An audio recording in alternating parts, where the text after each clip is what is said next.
आप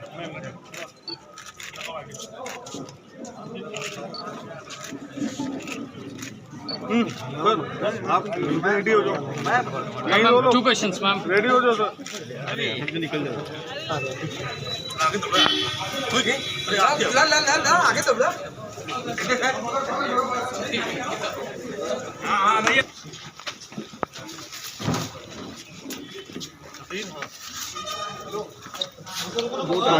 क्या लग रहा है आपको कि किस तरह के चुनाव ये आगे जा रहे हैं?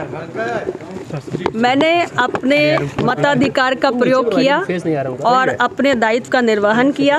मिर्ज़ापुर में अपना मतदान किया है मैंने और पूरी तरीके से आश्वस्त हूँ कि मिर्ज़ापुर की 5 सीटें जिस पर हमारे एनडीए गठबंधन के प्रत्याशी हैं, हम शानदार तरीके से जीतने जा रहे हैं। क्या लग रहा है आपको कि कितना अब सीट यहाँ मतलब 5 सीट की बात करें, जबकि दूसरे भी दल यहाँ पे लड़ रहे हैं बहुत मजबूती के साथ, तो क्या लग रहा है ऐसे 5 सीट निकलेगी? देखिए, लोकतंत्र का महापर्व है और अलग अलग राजनीतिक दलों को जोर आजमाइश करने का उनका लोकतांत्रिक अधिकार भी है, लेकिन मिर्ज़ापुर एनडीए गठबंधन की जीत ही सुनिश्चित करने जा रहा है।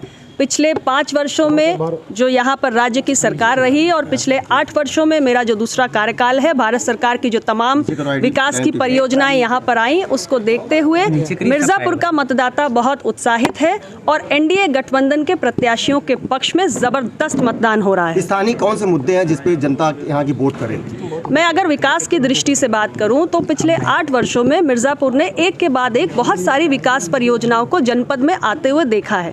चाहे बाढ़ सागर परियोजना का शुभारंभ हो, चाहे मिर्ज़ापुर में मेडिकल कॉलेज का निर्माण हो, केंद्रीय विद्यालय का निर्माण हो, पासपोर्ट ऑफिस की स्थापना हो, एनएच की 4 लेनिंग हो, जल जीवन मिशन की शुरुआत हो, या सोलर प्लांट जो 75 मेगावाट्स का यहाँ पर माननीय प्रधानमंत्री जी के कर कमलों से शुरू हुआ। तो ये तमाम विकास की जो गंगा है इस जनपद में पहुँची है और इसलिए हमारा वोटर उत्साहित है और एनडीए के गठबंधन के प्रत्याशियों को जिताने जा रहा है। ये बताइए, 9 जिले में आज चुनाव हो रहा है, तो क्या लगता है पिछली बार तो काफ़ी सीटें आप लोग जीते थे, इस बार कितनी सीटें जीत रहे हैं आप? इस चरण में जो भी हमारे सीटें आती हैं उस पर जैसे पहले चरण से एक शुरुआत हुई है कि एनडीए गठबंधन के प्रत्याशियों ने बढ़त बनाई है, 7वें चरण तक आते आते हम और भी ज़्यादा मजबूत हो चुके हैं और इसका एक बहुत बड़ा कारण है एनडीए की सरकार ने पिछले कुछ वर्षों में देश की राजनीति में एक परिवर्तन किया है, सरकारों की कार्य संस्कृति में एक परिवर्तन किया है। हम केवल शिलान्यास की श्रृंखला नहीं लगाते हैं बल्कि हम विकास परियोजनाओं को लोकार्पण तक लेकर जाते हैं और इसलिए एक आम मतदाता के जीवन में एक सकारात्मक बदलाव ला रहे हैं और इसलिए आम मतदाता पहले चरण से जो बयार बहनी शुरू हुई है वो 7वें चरण तक आते आते सुनामी बन चुकी है।